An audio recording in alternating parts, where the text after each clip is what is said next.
Kinuyog, pinalo at sinaksak ang isang lalaking snatcher umano sa Malate, Maynila.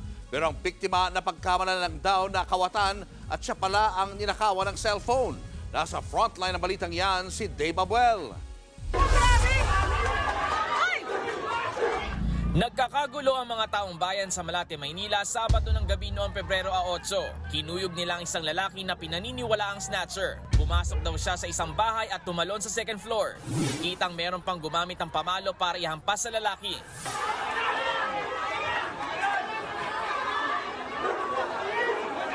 Habang meron ding umaawat sa mga nananakit. Sa isa pang video, kitang nakahiga na sa kalsada ang lalaki. Lupaypay at hinang-hina siya sa mga tinamong suntok at tadyak mula sa mga tao. Meron din siyang sugat sa tiyan matapos siyang saksakin. Tumayo ka pala, tumayo ka. Buhay ka, buhay ka. Huwag ka magpanggap. Ilang lalaki ang nagtulong-tulong na maisakay siya sa tricycle para maitakbo sa ospital. Matapos ang halos 2 linggo, binawian ng buhay ang lalaki kaninang umaga. Kinilalang lalaki na si Christian Ambon, 26 anyos. Ayon sa kaanak, napagbintangan lang si Christian. Siya raw ang ninakawan ng cellphone. Hinabol lang niyang snatcher papasok sa bahay. Hindi po gagawin ng anak ko po. Kahit mahirap po kami, hindi gagawin yun.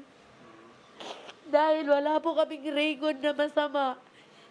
Galing daw Samar si Christian at ilang araw pa lang sa Maynila. Graduate daw siya ng criminology at balak sanang mag-security guard muna habang inaantay ang exam. Hustisyang hiling ng kanyang pamilya. Plano nilang magsampa ng reklamo laban sa sumaksak at bumugbog kay Christian. Patuloy pa ang investigasyon ng mga pulis sa insidente. Inaalam pa rin kung sino ang sumaksak kay Christian. Nagbabalita mula sa frontline, Dave Abuel, News 5. Mga kapatid, Julius Babaw po. Iba na ang may alam at may pakialam sa panahon ngayon.